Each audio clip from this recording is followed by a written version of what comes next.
Hello everyone, जय हिंद। स्वागत है आपका अपने यूट्यूब चैनल ग्राइडो जोन में। और आज हम आपके लिए एनसीईआरटी का क्लास 8 का 9th अध्याय का बीजीएस व्यंजक एवं सर्वसमीकाओं का प्रश्नावली 9.1 सवाल लेकर के आए हुए हैं।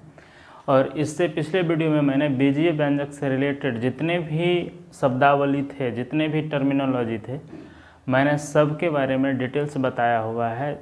और मैंने बताया था कि इन शब्दावली का क्या इस्तेमाल है आगे के सवाल में। अगर आप उन चीज़ों को समझ लेते हैं तो समझिए बीजीय व्यंजक आप पूरी तरह से समझ लेते हैं। तो मैंने उस वीडियो में बता दिया था। अभी हम देखेंगे कि उसी आधार पर हमें यहाँ किस तरह से उसकी मदद मिलेगी या उन चीज़ों को बताने का क्या लाभ मिलेगा, अभी सवालों में हम देखें और देखते हैं वहाँ पर कि हमें इसका क्या फ़ायदा मिलता है। तो जैसे कि ये सवाल है कि निम्नलिखित व्यंजकों में से प्रत्येक के पदों एवं गुणांकों को पहचानिए। यानी कि ये बात तो कन्फर्म है कि ये जो सभी दिए हुए हैं 6 सवाल जो हैं ये सभी के सभी व्यंजक हैं। और क्यों व्यंजक है ये मैंने पिछले वीडियो में बताया हुआ है। तो ये अभी मान के चलते हैं कि अगर जिन बच्चों ने पिछले वीडियो को नहीं देखा है तो आप उन्हें देख करके समझ सकते हैं कि इसे बीजीय व्यंजक हम क्यों कहें या ये बीजीय व्यंजक क्यों है। अब है कि सबसे पहले तो ये बात कन्फर्म हो गई कि ये सभी सवाल जो है ये व्यंजक के रूप में हैं और हमें इन व्यंजकों में से पदों को और गुणांकों को पहचानना है। तो सबसे पहले तो ये जानना ज़रूरी है कि पद कैसे होंगे, पद किसे कहेंगे और गुणांक किसको कहते हैं। ये दो चीज़ों को जानना ज़रूरी है, तभी तो हम इसमें से पहचानेंगे। और इन पदों के बारे में और गुणांकों के बारे में मैंने बहुत अच्छे तरीके से पिछले वीडियो में बताया है। चलिए फिर भी इस सवालों में हम करते चलेंगे और पदों को बताते चलेंगे कैसे। अब देखिए इसमें पहला सवाल है, हम उसे हल कर रहे हैं। जैसे पहला सवाल है हमारा 5xyz² - 3zy। सबसे पहला है हमारा टर्म की पदों को पहचानना है। इसमें पद कौन कौन से होंगे तो हम इसमें लिखेंगे। पहले तो ये दिया हुआ व्यंजक है हमारे पास। अब इसको हम हल करते हैं और हल में हमारा सबसे पहला है कि हमको पद पहचानना है। तो इसमें पद कौन कौन से होंगे, देखिए इसमें पद होंगे, पहला पद होगा 5xyz² और दूसरा पद है हमारे पास -3zy। अब ये पद कैसे है तो कहता है, परिभाषा मैंने पिछले वीडियो में बताया हुआ है कि पद उसे कहते हैं जो बीजीय व्यंजक को बनाने वाला वह खंड जो जोड़ या घटाव चिन्ह के द्वारा अलग होता है, वह प्रत्येक खंड उसका पद कहलाता है। तो जैसे देख लीजिए कि यहाँ पे क्या है, एक बीजीय व्यंजक दिया हुआ है, ठीक है। और इसको बनाने वाले दो खंड हैं जो कि प्लस या माइनस चिन्ह से विभाजित हैं। यानी समझिए कि ये और ये माइनस चिन्ह से विभाजित है। यहाँ पर माइनस होगा या प्लस होगा, सिर्फ इन्हीं दो चिन्हों को देखेंगे। और ये दो चिन्ह जितने भी खंडों को बांटेगा वो प्रत्येक खंड पद कहलाएगा। तो इस प्रकार मैंने यहाँ पे क्या लिखा, पद कौन सा है, एक 5xyz² और दूसरा पद -3zy। देखिए माइनस से ये दोनों पद अलग हुए, ये दोनों खंड अलग हुए, तो इसलिए इस व्यंजक में दो पद हैं और वो पहला पद है 5xyz² और दूसरा पद है -3zy। अब देखिए पहला टर्म आपने पहचान लिया, यानी पदों को पहचान लिया। अब देखते हैं इसका गुणांक क्या होंगे, ठीक है। गुणांक किस में होंगे, पद में होंगे। तो अब लिखेंगे पद 5xyz² के गुणांक। इसके गुणांक कौन से हो जाएंगे, इसके गुणांक को मैं लिख रहा हूँ 5। अब जिन बच्चों को गुणांक की परिभाषा पता नहीं है, गुणांक किसे कहते हैं, पद किसे कहते हैं, तो जब तक यही चीज़ पता नहीं होगा तो हम इसमें से फाइंड आउट कैसे करेंगे। और इसी के वजह से मैंने एक स्पेशल क्लास बनाया हुआ है बीजीय व्यंजक का, जो कि पिछले वीडियो को मैंने डाला हुआ है, आप उसे देख सकते हैं। फिर भी यहाँ पर मैं बता दूँ कि अगर हम कोई पद लेते हैं तो उस पद के दो भाग होते हैं। जैसे मैंने यहाँ पे कौन सा पद यूज किया हुआ है, यहाँ पे 5xyz²। इसमें दो भाग हैं, पहला भाग है ये संख्यात्मक वाला और दूसरा भाग है ये चर वाला। तो चरांक वाला जो भाग है वो उसका बीजीय गुणनखंड कहलाता है। जब इसका हम गुणनखंड करेंगे तो लिखेंगे 5 गुना x गुना y गुना z गुना z। तो इसमें जो चर वाला भाग का जो गुणनखंड है इसे हम बीजीय गुणनखंड कहते हैं। इसके बाद का जो बचता है संख्या वाला यानी अचर वाला उसे हम गुणांक कहते हैं। ये कभी कभी इसको संख्यात्मक गुणांक भी कहा जाता है, जिसको अंग्रेजी में हम न्यूमेरिकल कोएफिशिएंट कहते हैं। तो इसलिए ये इसका बीजीय गुणनखंड था और ये इसका गुणांक था। तो इसलिए मैंने लिखा पद इसका जो गुणांक है 5 है। ये हमसे दूसरे टर्म में पूछ रहा है, यानी गुणांकों को पहचानिए। तो पहला गुणांक हमको मिल गया है। अब दूसरे पद का गुणांक भी ढूंढ लेते हैं। अब तो आप समझ ही गए होंगे कि दूसरे का गुणांक ढूंढना कितना आसान है। अब लिखेंगे पद किसका, -3zy के गुणांक। आपको सेकंड नहीं लगेगा इसको बताने में। इसका गुणांक क्या हो जाएगा, -3z, -3 बस। z वगैरह नहीं लगेगा क्योंकि वो चर है, वो बीजीय गुणनखंड है। हमको चरांक ढूंढना था, गुणांक ढूंढना था। मैंने गुणांक ढूंढ लिया। समझ लीजिए कि आपका आंसर तैयार हो गया। फिर से समझ लीजिए, ये एक दिया हुआ व्यंजक है, ये दो पदों से मिलकर के बना हुआ है और पद को ढूंढना था। तो पहला पद हमारा 5xyz² मिला, दूसरा पद -3zy मिला। और अब पद का गुणांक खोजना था, तो पद 5xyz² का गुणांक 5 मिला और -3zy के गुणांक -3 हुए। आप माइनस प्लस का हमेशा ध्यान रखेंगे। अगर यहाँ पे चिन्ह प्लस रहता तो आप सीधा 3zy लिखते पद में, यहाँ पे माइनस लगाने की ज़रूरत नहीं पड़ती। और गुणांक पूछता तो सीधा 3 लिखते, माइनस नहीं लिखते, क्योंकि यहाँ पर माइनस है इसलिए इसके चिन्ह जो हैं इसके साथ रहेंगे। -3zy होगा, ना कि +3zy। ठीक है, अगले सवाल की तरफ चलते हैं। दूसरा सवाल है हमारा 1 + x + x²। अब इसके पद को पहचानना है। तो यहाँ पे लिखेंगे पद, यहाँ पे लिख लेंगे पहले हल। अब हम हल कर रहे हैं इसको, तो हल लिखेंगे। तो पद कौन सा मिला, पहला 1, फिर x और x²। यहाँ पे 3 पद हैं, क्योंकि प्लस या माइनस चिन्ह से जो बीजीय व्यंजक जितना खंड बनता है वो प्रत्येक खंड पद कहलाता है। तो 1, 2, 3, यहाँ पे 3 पद है जिसको मैंने यहाँ लिख दिया है। तो यानी पद हमारा मिल चुका है। अब देखेंगे पद 1 के गुणांक। इसका गुणांक 1 ही रह जाएगा। फिर लिखेंगे पद x के गुणांक।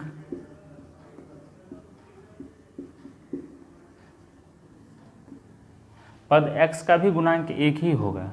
क्यों, x का अगर गुणनखंड करेंगे तो x गुना 1, और x गुना 1 को हम क्या लिखते हैं, x, इसलिए अच्छा। अब दूसरी बात कहेंगे कि ये इसका बीजीय गुणनखंड है, इस तरफ 1 है, तो ये इसका संख्यात्मक गुणांक होगा। तो हम इसको क्रम विनिमयता के आधार पर 1 गुना x तो लिख सकते हैं ना। और दूसरी बात, अलजेब्रा में हमेशा संख्यात्मक गुणांक बीजीय गुणनखंड से पहले लिखा जाता है। यानी x गुना 1 या 1 गुना x लिखेंगे तो ये क्या लिखाएगा, x। दूसरे एग्जाम्पल से समझिए, अगर x गुना 2 कहे तो x2 ना लिख करके इसे 2x लिखा जाता है। यानी अलजेब्रा में एक रूल है कि आप हमेशा गुणांक को बीजीय गुणनखंड के पहले लिखिए, पहले लिखा जाता है। यानी संख्यात्मक गुणांक पहले लिखा जाता है। क्लियर कट, इसको ध्यान में रखिए, कभी कभी आपको इससे पूछा जा सकता है एग्जाम में। इसलिए मैंने x का गुणांक 1 लिखा। अब पद x² के गुणांक, इसका भी 1, इसका भी गुणांक 1 होगा। क्यों होगा आपको पता है अच्छी तरीके से। चलिए, ये भी सवाल हो गया। इसके बावजूद भी अगर किन्हीं बच्चों को तकलीफ़ है, अगर सवाल हल करने में या सवाल को समझने में परेशानी है, आप बेहिचक हमें कमेंट कीजिए, मैं इसका सॉल्यूशन ज़रूर बताऊंगा। सवाल नंबर 3 कहता है 4x² Y square minus 4x square Y square Z square 4x square Y square Z square plus Z square. ठीक है, अब हम जब दो सवाल को समझ गए थे, तीसरे सवाल को बनाने में हमें बड़ी सुविधा मिलेगी। क्या? आपको पद ढूंढने में तकलीफ नहीं होगी। यहाँ पे पद कितने हैं अब आप तो कन्फर्म हो गए होंगे। प्लस माइनस चिन्ह से ये 3 खंड बने हुए हैं, तो इसका मतलब ये प्रत्येक खंड पद है। तो यानी पहला पद कौन सा हो गया? 4x square Y square. दूसरा पद क्या हो जाएगा? Minus 4x square Y square Z square. तीसरा पद कौन सा हो जाएगा? केवल जेड स्क्वायर। चलिए, पद का काम हो गया। अब पद के गुणांक को खोजेंगे, तो लिखेंगे पद 4x स्क्वायर वाई स्क्वायर के गुणांक। क्या हो जाएगा इसका गुणांक? यहाँ पे होगा 4। ठीक है, पद अब क्या 4x स्क्वायर लिखेंगे यहाँ? नहीं, minus 4x square Y square Z square के गुणांक। इसका क्या हो जाएगा? इसका हो जाएगा गुणांक -4। ठीक है, अब लिखेंगे पद जेड स्क्वायर के गुणांक।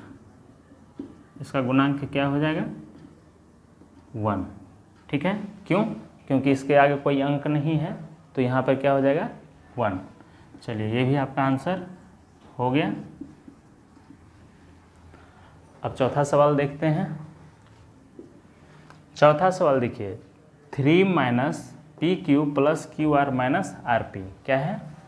3 minus P Q plus Q R minus R P. अब इसे हल करते हैं। हल में क्या है? पहला तो हमें पद ढूंढना है। पद ढूंढ लीजिए। पहला पद हो गया 3, दूसरा पद हो गया माइनस पी क्यू, तीसरा होगा क्यू आर, चौथा होगा माइनस आर पी।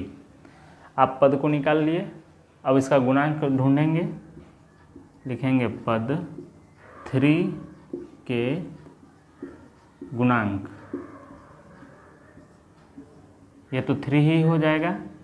ठीक है, पद माइनस पी क्यू के गुणांक,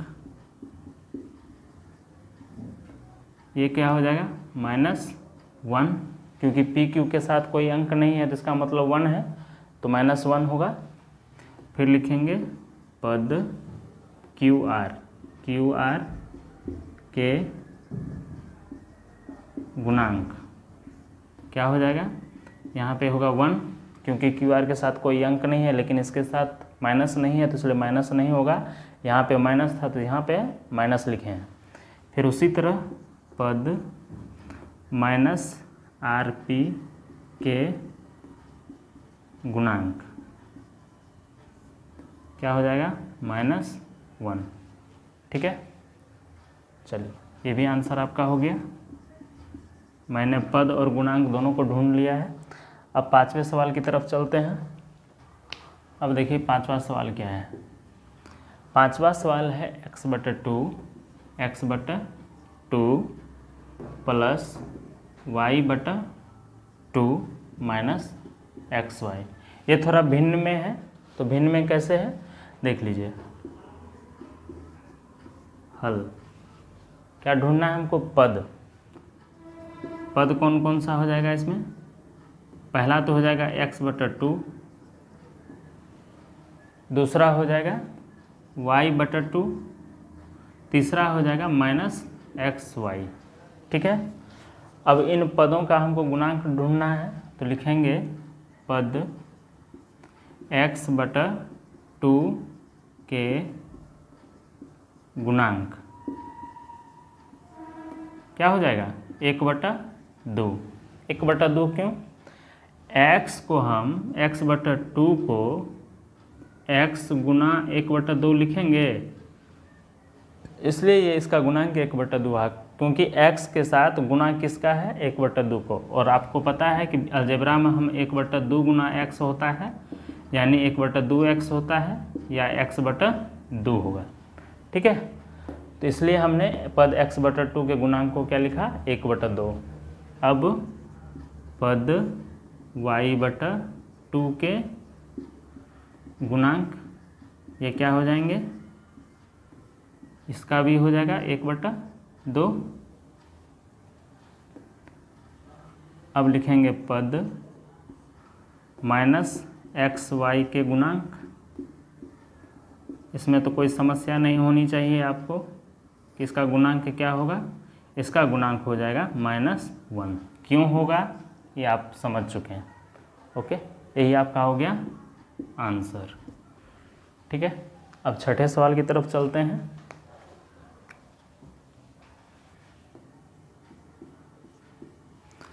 छठा सवाल है हमारा 0.3a minus 0.6ab plus 0.5b।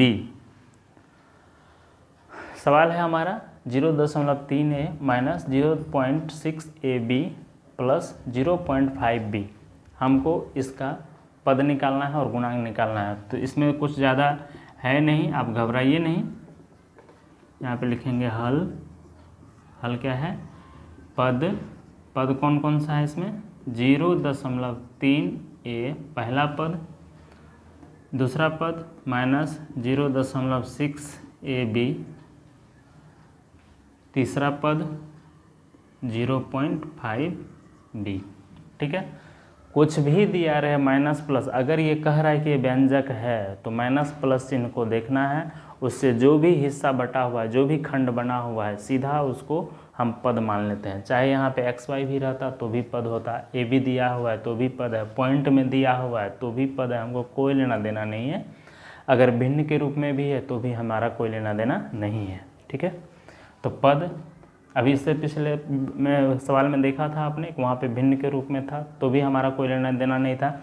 हम सिर्फ प्लस माइनस चिन्ह को देखेंगे और जो भी खंड बनेगा वह पद होगा। अगर हमको पद ढूंढने के लिए कहता है, हम माइनस प्लस चेक करेंगे और उसको सीधा लिख देंगे, वही हमारा पद हो जाएगा।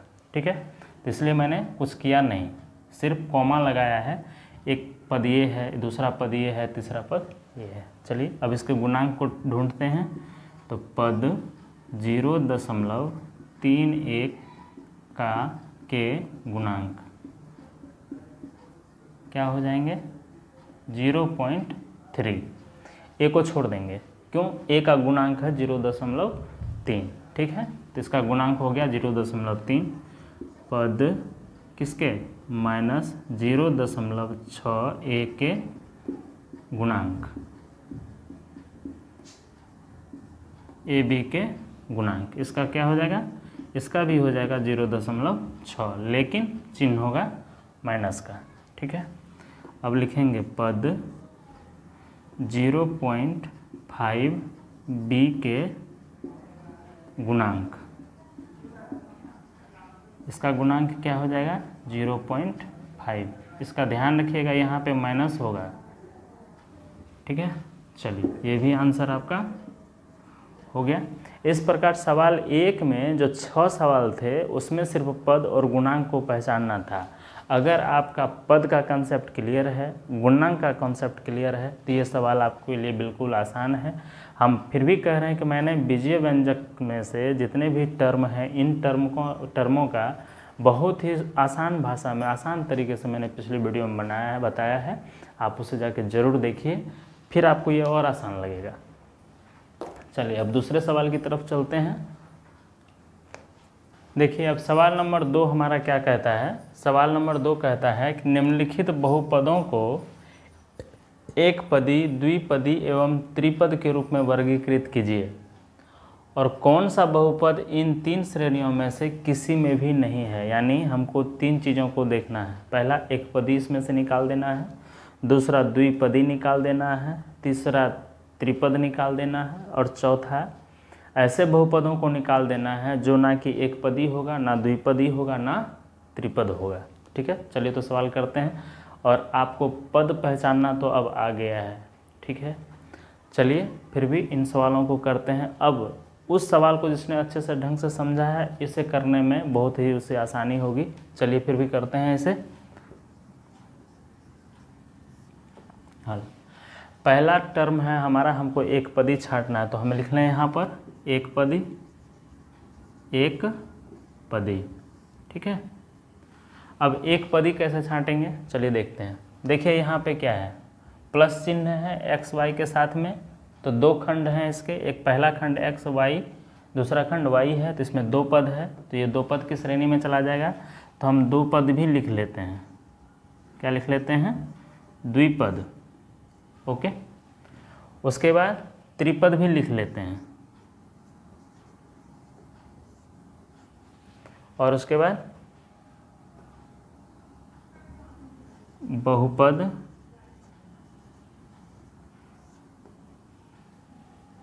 जो इन तीनों में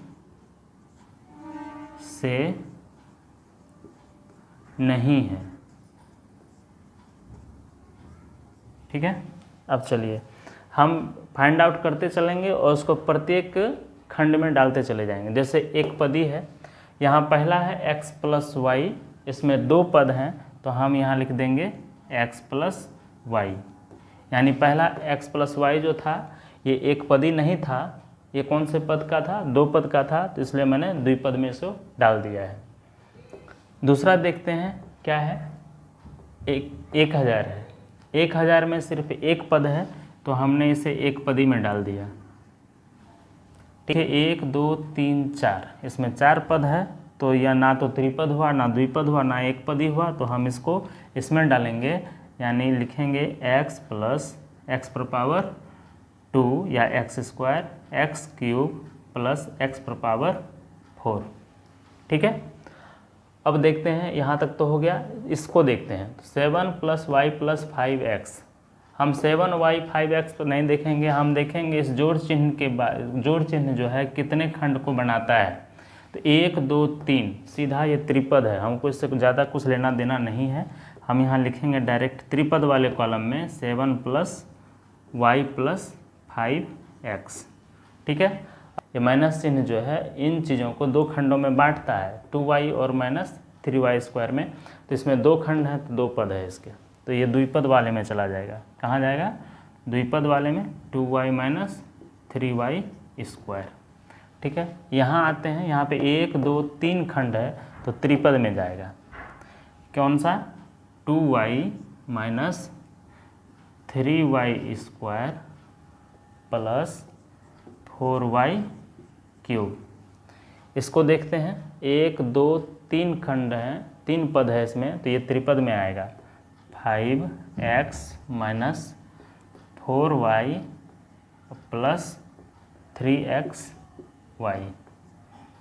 उसके बाद यहाँ पे दो खंड हैं, तो द्विपद में जाएगा, तो यहाँ पे लिखेंगे 4z माइनस 15z स्क्वायर। उसके बाद यहाँ देखिए 1 2 3 4, 4 है, 4 पद है इसमें, तो इसमें आएगा। वह तीनों पद में से, तीनों श्रेणी में से किसी में नहीं है, तो ये इसमें आएगा, यानी AB plus BC plus CD plus DA हो गया। अब इसको देखेंगे, PQR एक पदी है, तो यहाँ पे लिखेंगे PQR। उसके बाद इसको देखेंगे P square Q plus P Q square, इसमें दो पद है, तो द्विपद में जाएगा ये, तो P square Q plus P Q square हो गया। अब ये कौन सा है, एक और दो पद, तो ये वापस द्विपद में ही जाएगा, तो यहाँ पे लिख देंगे 2p माइनस 2q। सवाल आपका देखिए ख़त्म हो गया, ये सभी अपने अपने जगह पे चले गए, सभी खंडों में चला गया, तो यही आपका आंसर हो गया। हमको सिर्फ एक पदी, द्विपदी और त्रिपद और इन श्रेणियों में से जो बाहर का था बहुपद, उसको पहचानना था, मैंने उसको फाइंड आउट कर लिया है और ये आप भी अच्छी तरह से समझ गए होंगे। तो सवाल नंबर 2 भी ख़त्म हो गया। अब सवाल नंबर 3 की तरफ चलते हैं, देखते हैं।